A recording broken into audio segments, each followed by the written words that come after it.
नमस्कार। इतिहास के ऑनलाइन क्लासेस के अंदर आपका स्वागत है। हम पढ़ रहे हैं मोहम्मद बिन तुगलक के बारे में। मोहम्मद बिन तुगलक के अंदर हमने इससे पहले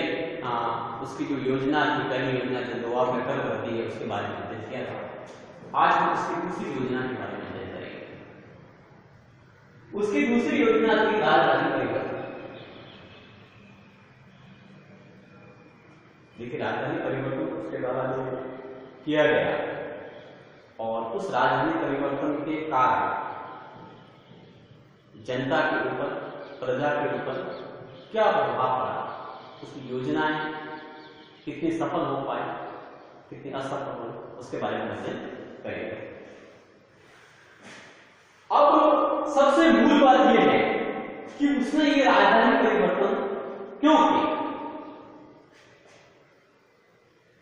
अब इतिहासकारों का अलग अलग मत है इस संदर्भ में। कई इतिहासकार ये कहते हैं कि चूंकि उत्तर भारतीय जो क्षेत्र है, जो दिल्ली है, उस दिल्ली पर बहुत आक्रमण ज्यादा हुए और उन आक्रमणों की वजह से बार बार सम्राट को जो है वो शासन चलाने में दिक्कत आ रही थी, तो उसने एक ऐसे भाग का चयन किया जहां पर आक्रमणों की संभावना कम हो। तो उसने ये उसके साम्राज्य का मध्यवर्ती क्षेत्र था, ये उस क्षेत्र को चयनित किया और जो देवगिरी स्थान था, उस देवगिरी को उसने नई राजधानी बनाया और उसका नाम बदल के उसने दौलताबाद रखा। तो उसकी जो सेकंड योजना है वो है राजधानी परिवर्तन दिल्ली से देवगिरी, और देवगिरी का नाम बदल के वो रखता है दौलताबाद। अब देखिए, ऐसा भी कहा जाता है कि क्योंकि ये दक्षिण से जुड़ा हुआ प्रदेश है, तो वहां का जो कल्चर है वो अलग है और वो दक्षिण में अपनी संस्कृति को, अपने साम्राज्य का विस्तार करने के लिए उधर जा रहा। लेकिन अगर हम कोई योजना की दृष्टिपात करें तो मुझे नहीं लग रहा कि भाई ये योजना उसकी ज्यादा कोई दूरगामी थी या दूरदृष्टितापूर्ण थी, क्योंकि उत्तर भारत का कल्चर, वहां की जलवायु और वहां की संस्कृति और दक्षिण भारत देवगिरी का जो मौसम है, दोनों में भिन्नता हमें देखने को मिलती है। देखिए, तत्कालीन जो इतिहासकार है वो क्या क्या देखते हैं, वो ये देखते हैं कि राजधानी के अंदर राजधानी परिवर्तन की गई तो मोहम्मद तुगलक ने एक आदेश जारी किया साम्राज्य के अंदर कि दिल्ली के जितने लोग हैं वो सभी जो है अपने घरों को खोलेंगे, घर खाली करेंगे और सभी जो है वो देवगिरी का प्रस्थान करेंगे, दौलताबाद का प्रस्थान करेंगे। तो लोगों के पास जो अपने साधन थे, बैलगाड़ी थी या जो भी थे, उसके अंदर अपना सामान लादा और लाद करके देवगिरी या दौलताबाद के रवाना किया। अब देखिए, कहते हैं कि जो मौसम उसने सेलेक्ट किया वो सही नहीं था। जिस मौसम के अंदर उसने राजधानी परिवर्तन किया वो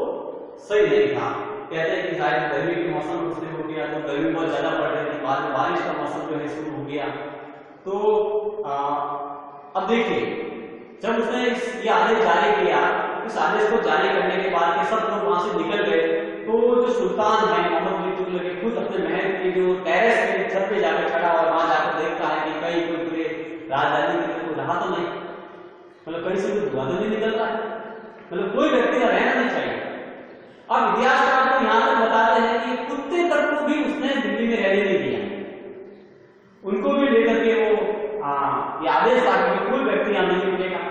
और देवगिरी की और दौलताबाद पर रवाना हुए। अब बूढ़े बुजुर्ग, बीमार, वृद्ध, असहाय लोग इस लंबी यात्रा में वहां तक जाना सकुशल, क्योंकि ऐसी कोई योजना है क्या उसका कोई प्लान नहीं था। बीच में न खाने की प्रॉपर व्यवस्था थी, न लोगों के ठहरने की व्यवस्था थी, रास्ते में विश्राम को काम करेंगे, अगर कोई बीमार हो जाता उनके लिए क्या व्यवस्था होगी, बूढ़े बुजुर्गों के लिए क्या व्यवस्था होगी, आने तूफान से बचने का कोई ऐसा कोई उपाय उसने किया नहीं। और इस वजह से जो थी, कहते हैं कि बड़ी संख्या में लोग जो है वो लोगों की जो हानि हुई है, कई लोग बीमार पड़े, कई लोगों को मृत्यु को प्राप्त हुए। और जब वो दौलताबाद में गए, देवगिरी गए, 5 दिन रहे,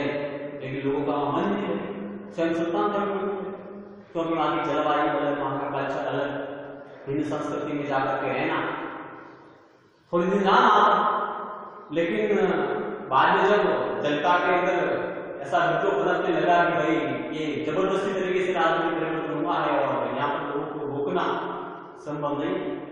साथ में उसका साम्राज्य उत्तर भारत में ज्यादा विस्तारित था और दक्षिण की भूभाग में दक्षिण की ओर जाकर के वो वापस इस प्रदेश पर जो शासन संभालना उसके लिए मुश्किल आ रहा। अब कई देश का ये कहना है कि उसने 2 राजधानी बनाई थी, एक दिल्ली तो थी, दूसरी थी दिल्ली, देख लिया बोला। खैर वो अलग एक मत है जिसके ऊपर हम बाद में चर्चा करेंगे, लेकिन उसका जो राजधानी परिवर्तन का जो ये योजना थी वो फिर बाद में वहां जाकर के लोग रहे। बाद में सुल्तान को लगा कि लोग यहाँ खुश नहीं हैं और वो जनता सुल्तान के लिए आगे चलकर के समस्या खड़ी हो सकती है, विद्रोह हो रहा है, असंतुष्ट है जनता, प्रजा असंतुष्ट है, असंतोष है जनता के अंदर, तो उसने वापस एक आदेश जारी किया और वापस उसने जो है राजधानी को ट्रांसफर किया और अब वापस द्वारका राजधानी दिल्ली की ओर या दिल्ली से दिल्ली की ओर। लेकिन वापस वही गलती उसने दोहराई, बिना योजना के, बिना कोई प्रबंधन के वापस जो योजना उसने राजधानी का ट्रांसफर किया है, तो वही ऐसे मौसम की मांग जो है प्रजा पर बढ़े और कुछ लोग जाते हुए मरे, कुछ लोग आते हुए मरे। तो इस पूरी योजना के अंदर जो हम देखते हैं कि राजधानी परिवर्तन की पूरी योजना है वो अदूरदर्शितापूर्ण नीति की वजह से जो है सम्राट को जो है वो एक तरह से ये हो गई। तो हम देखते हैं कि पहली योजना उसकी जो द्वार पर होती है वो जो है वो ये योजना थी वो असफल हुई है, और दूसरी जो है वो राजधानी परिवर्तन की जो योजना थी और वो जो है वो बिना कोई प्रॉपर प्लानिंग के हम देखते हैं कि राजधानी में जहां दिल्ली से देवगिरी और देवगिरी से दौलताबाद या क्या कहते हैं दिल्ली वापस, तो ये दोनों में काफी जो जनता है वो जनता को परेशानी का सामना करना पड़ा। देखिए जब कोई भी शासक जो होता है वो शासक जब समझ से काम नहीं लेता है और ऐसे कार्य करता है जिससे प्रजा को कष्ट हो, तो वो शासक ज्यादा जो है जनता के अंदर लोकप्रिय नहीं होता है और उसको अलोकप्रियता का सामना करना पड़ता है। आगे आने वाले वीडियो के अंदर हम